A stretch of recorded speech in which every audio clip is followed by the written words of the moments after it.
ओम श्री परमात्मने नमः। अथ श्रीमद्वाल्मीकीये बालकाण्डे चतुर्थः सर्गः। प्राप्तराज्यस्य रामस्य वाल्मीकिर्भगवान् ऋषिः चकारचरितम् कृत्स्नम् विचित्रपदमर्थवत् 24,000 श्लोकानामुक्तवान् ऋषिः। तथा सर्गशतान् 5 काण्डानि तथोत्तरम् कृत्वा तु तन्महाप्राज्ञः स भविष्यं सहोत्तरम् चिन्तयामास कोऽन्वे तत्प्रयुञ्जीयादिति प्रभुः। तस्य चिन्तयमानस्य महर्षेर्भावितात्मनः अगृह्णीतान् ततः पादौ मुनिवेशौ कुशीलवौ तु धर्मज्ञौ राजपुत्रौ यशस्विनौ भ्रातरौ स्वरसम्पन्नौ ददर्शाश्रमवासिनौ स तु मेधाविनौ दृष्ट्वा वेदेषु परिनिष्ठितौ वेदोपबृंहणार्थाय तावग्राहयत प्रभुः। काव्यम् रामायणम् कृत्स्नम् सीतायाश्चरितम् महत् पौलस्त्यवधमित्येवम् चकारचरितौ व्रतः।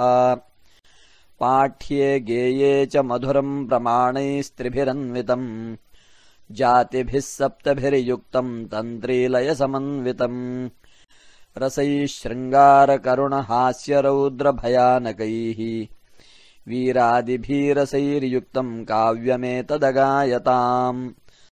तौ तु गान्धर्वतत्त्वज्ञौ स्थानमूर्च्छनकौ विदौ भ्रातरौ स्वरसम्पन्नौ गन्धर्वाविवरूपिणौ रूपलक्षणसम्पन्नौ मधुरस्वरभाषिणौ बिम्बादिवोत्थितौ बिम्बौ रामदेहात्तथा परौ तौ राजपुत्रौ कार्त्स्न्येन धर्ममाख्यानमुत्तमम् वाचो विधेयम् तत्सर्वम् कृत्वा काव्यमनिन्दितौ।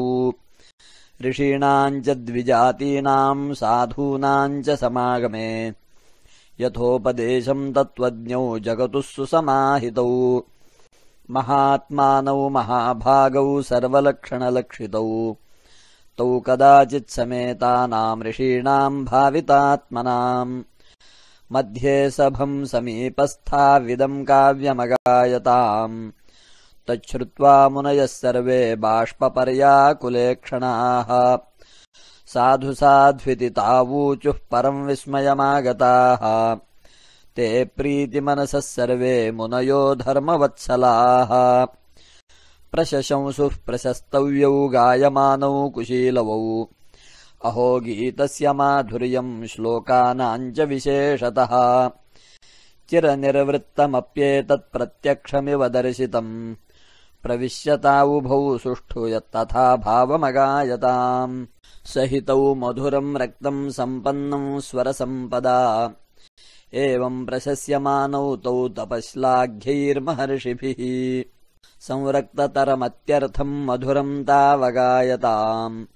प्रीतः कश्चिन्मुनिस्ताभ्याम् संस्थितः कलशम् ददौ प्रसन्नो वल्कलम् कश्चिद्ददौ ताभ्याम् महायशाः अन्यः कृष्णाजिनमदाद्यज्ञसूत्रम् तथा परः कश्चित् कमण्डलुम् प्रादान्मौञ्जीमन्यो महामुनिः वृषीमन्यस्तदा प्रादात् कौपीनमपरो मुनिः ताभ्याम् ददौ तदा हृष्टः कुठारमपरो मुनिः काषायमपरो वस्त्रम् चीरमन्यो ददौ मुनिः जटाबन्धनमन्यस्तु काष्ठरज्जुम् उदान्वितः यज्ञभाण्डमृषिः कश्चित् काष्ठभारम् तथा परः औदुम्बरीम् वृषीमन्यः स्वस्तिके चित्तदा वदन् आयुष्यमपरे प्राहुर्मुदा तत्र महर्षयः ददुश्चैवम् वरान् सर्वे मुनयः सत्यवादिनः